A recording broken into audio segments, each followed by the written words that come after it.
KSM Show. I'm Dr. Yao Sedichum, the Deputy Minister for Education and the MP for Bosomtwe, our constituency. I recommend KSM Show to you.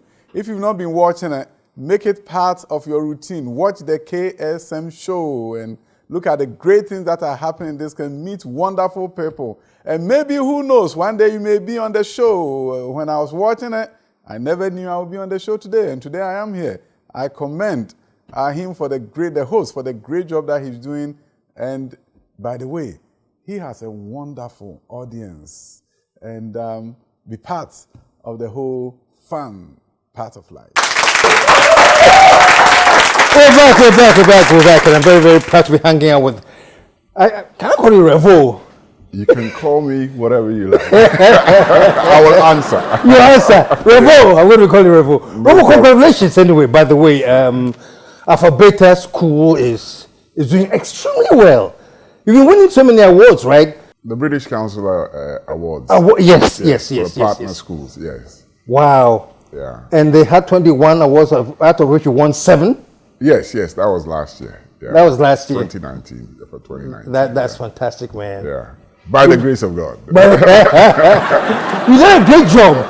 You've done a great job. I want to talk a little bit about that, and we'll be talking a little bit about STN as well. Yes. But before we start getting into anything, let me go a little bit about your background, Okay. your earlier years. Early years. Yes.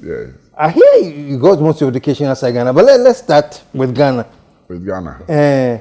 Okay, with Ghana, up until the age of 10, I was here in Ghana. I was going to school in Ghana, put it that way. But from the age of 10, my brother, Philip, and I were exported to Ebuchiri. From the age of 10? That's quite early. Yes. We went to, it was ostensibly for, shall we say, education. From the age of 10. This just by the way, were you Dadabi? Now Dadaba on.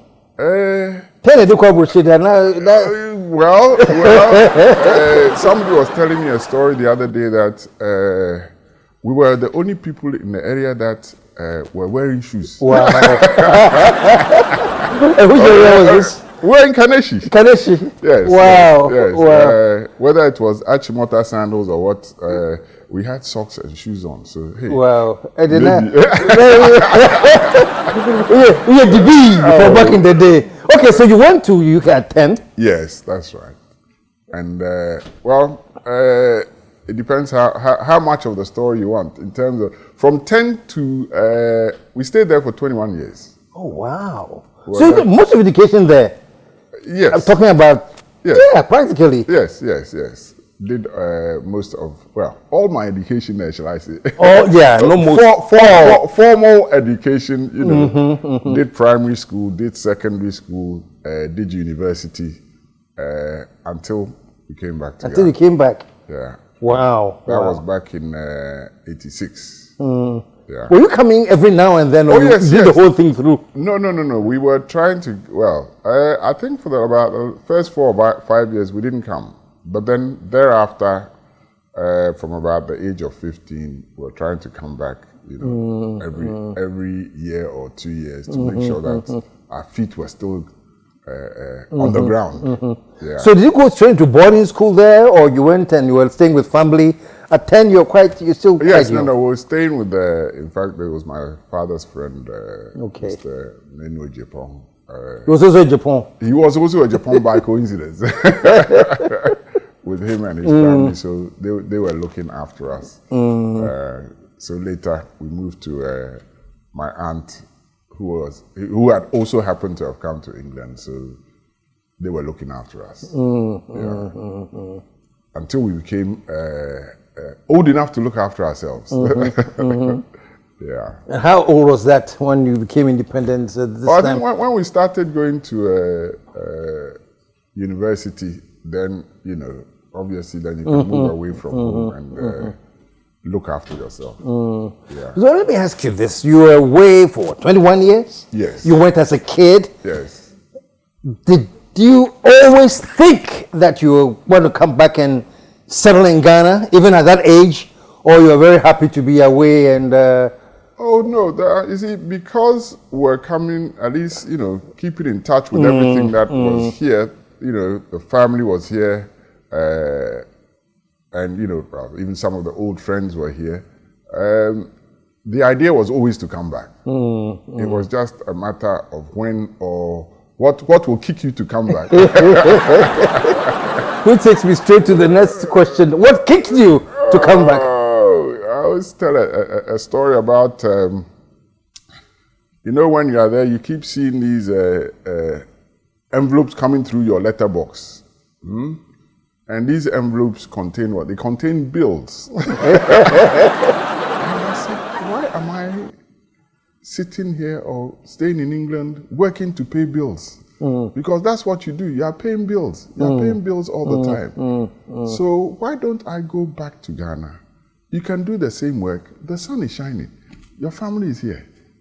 And you can still pay bills and you'll be happier. So the bills was the immediate trigger, basically? Oh, no. I'm saying that the plan was always to come back. To come back here. But, that played a role. Yes. I mean, because now you have, whether you're paying a mortgage, you're paying, all these other bills that you have to pay. Credit card bills, credit card bills, everything. Yeah. So the 21 years, you got married there? Yes. I got married there. Okay. I met my wife while we were in college. In fact, I met her in the library, of all places. You met her in the library? In the library. Really? Yes, in the library. A friend of ours introduced us. At the library? In the library. Yes. And so that's when it started? Right that's away? When the whole thing started. Right away? Oh, 1978. No wonder you came back to secondary school. You guys are academicians. You met in the library. We met started everything in the library. Started everything in the library. And we brought the library to Ghana. I like that. Wow. Yeah. So when you met, I know things have started, but how long did it take before you guys said we're going to get married and we're going to be... I think, we met in 78. We came back to Ghana in 86. Yeah, we got married just before that. So from that time, so we've been back, 32 years now, which is longer than what I stayed there. And that's interesting too. Coming back, you don't have classmates in Ghana. I can say that because practically your whole education was there. Oh, it's like that too. Huh? I don't have classmates in Ghana. I have friends who have classmates. So maybe sometimes you ride on the back of them. You ride on the back of your friends. But no, I know. At least Stanford Seed has given me some classmates. Stanford Seed, the Stanford Seed program is a very, very interesting program. We're going to be talking about that because it's an amazing network. Amazing. So basically now they are substituting for your lack of classmates. My lack of classmates. I now have international classmates from South Africa to East Africa, Kenya to India.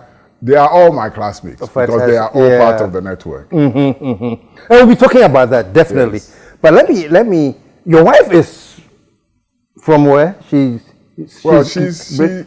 was born in England. Oh, she was born in England. Yes, she was born in England. But from origin. Her origins. Her parents are Jamaican. Oh, Jamaican. Yes, her parents are Jamaican. Was it tough convincing her and moving you to Ghana?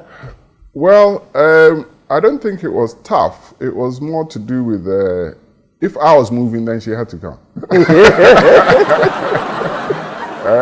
she like the idea? Oh, she loved the idea. We've been, she'd been coming to Ghana for a few times before that. Before you moved here. Yes, to meet the family and all of that. So she was very happy to come. Very happy to come. Okay. And the whole mindset was that once we are coming, we are not going back.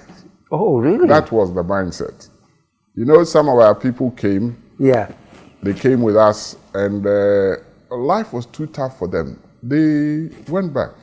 Shall I say they ran away? They couldn't survive. They couldn't survive. They couldn't survive. You know, the joke about they say when you come back for the and you're able to stay 5 years and no go back, then you become a lion. Oh yes, no. Well, you say 5 years. I say it's a graduate course. You will graduate. I say about 3 or 4 years. If you have graduated, then you can stay. So within the 3 or 4 years, those you probably went back. Oh, they went back. You know, before we even came, we had quite well-paying jobs in England, and life was comfortable, if you want to say that. It was okay. But coming back, and during '86, it wasn't easy at that time. It was a hand-to-mouth existence for us, But God saw us through. God saw us through, and it was a matter of faith. When I say faith, we had to live by faith. No. You have to live by faith. In England or whatever, even if you are not working, you'll get some unemployment money or whatever. Yeah. If you are working, you have your credit card to work with. To support everything. But here, if you don't have faith. so in England, the structure support you. The structure support you. Yes. In England, you need faith. Hey, you need God. You need God. I hear you. Yes. So in Ghana, there are no structures. So you live by faith and not by sight. No. Because we decide nature. If you know what we had to go through at the time, sometimes you literally didn't know where you were going to get money from us, And we had a young daughter at the time, so we had to really live by faith. But God always came through. Yeah. He always comes through. And he's never too late. Never too late. Oh, he's never too late. And he's always there. Oh, he's always on time. He's always on time. Oh, wow. So you came back to Ghana and your wife had decided this is a one-way trip, man. One-way trip. We're not going back. No return tickets. No return ticket. No return ticket. Yaba. That was a bold decision, though. Oh, it's all part of the faith walk. I like that. It's all part of the faith walk. You commit your ways into the hands of God, and He will show you the way. So for all of you who have recently returned now, you are not too sure. No, you are listening to him now, man. You need faith. You need faith. If you don't have faith, I don't know how you're going to get through. Maybe you run back. You know this joke about Ghana, we are magicians. Oh, yeah. You say magician? Yeah. Hey, I'm saying there's a lot of faith going on. It's not magician. They are living by faith. They are living by faith. So the story of what is now Alpha Beta, which is big, it's like a big brand now. Alpha Beta. By the grace of God. By the grace of God. Yes. From what I hear, and tell me if I'm wrong, you started off as a kindergarten in your garage or something? Okay. Let's go back to the beginnings the beginnings of Alpha Beta. In fact, when we came back, we were trying to, the vision that my wife is a trained teacher. And what happened was the vision she had at the time was, small, and she's Montessori trained. So small Montessori school with about 50 or 60 children inside, to manage that. That was the vision. But of course, God had other plans. And so while we were trying to put up this small summer hut to hold these children, we had to, we were trying to perfect it. And a friend of ours, it's a cousin of ours, came one day and said, why haven't you people started? He said, the building is not ready. He said, what's the matter with you? I mean, you always want things you want things perfect. Before you start. Everything. He said, no, you don't do that. So he went and got a small piece of, it's a piece of plywood, and got some charcoal and wrote on it, registration in progress.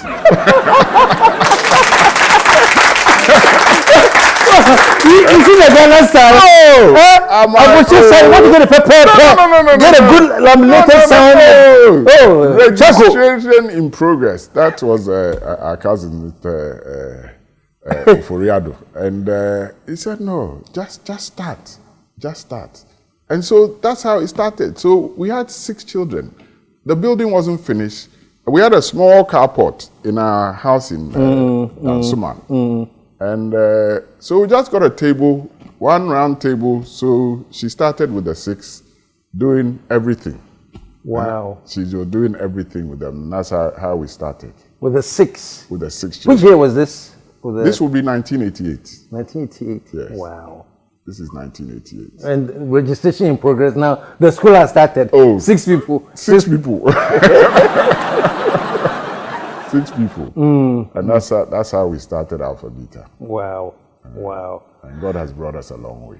So it started with the 6 kids. Yes. In your carport. Yes. And then from then you know, the round building eventually got ready. I think the roof caved in a couple of times because the workmen, I don't want to say they didn't know what they're doing, but some measurements were not correct. So the building got ready, and then, you know, 6 moved to 10 to 20, and then it just kept increasing. And obviously they had to now start going up for each class. So we built another 2 classes. So we had, you know, from nursery 1, nursery 2, and nursery 3.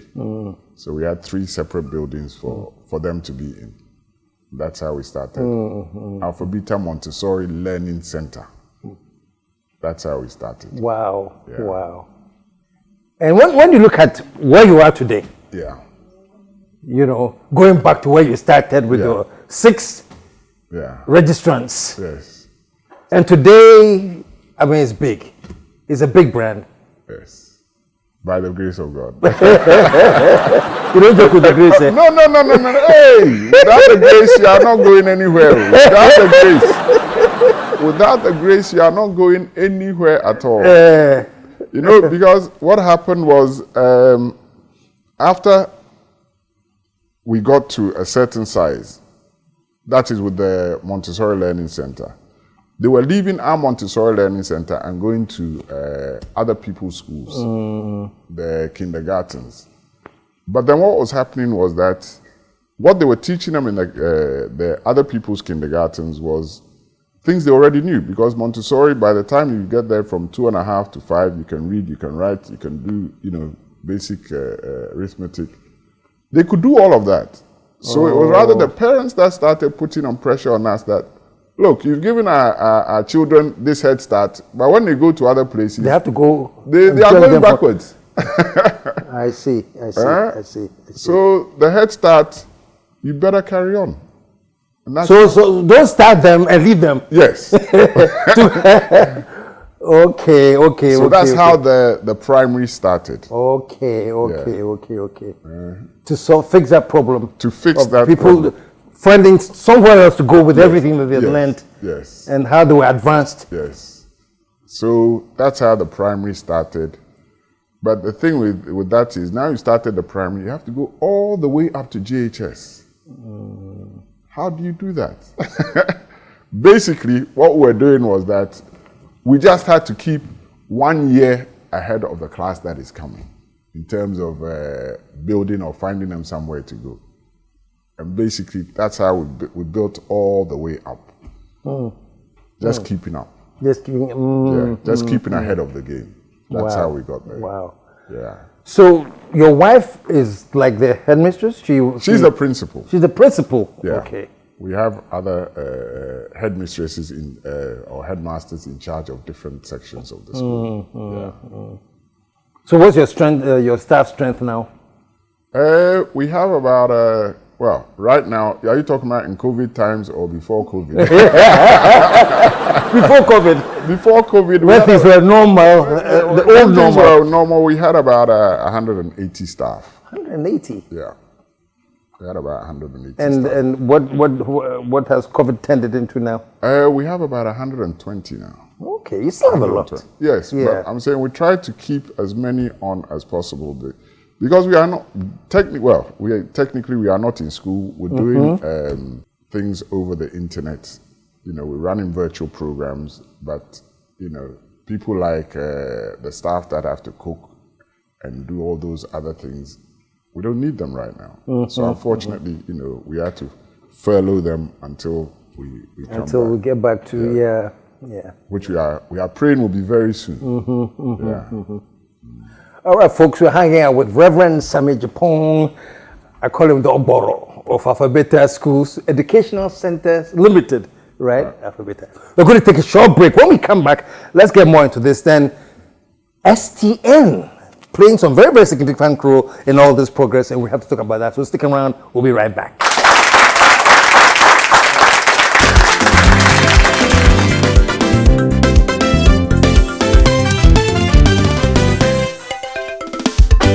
The KSM Show. Engine oil, papa, yeah. And one is speed-made synthetic engine oil. A 100% virgin oil. A cow high performance. We need we see.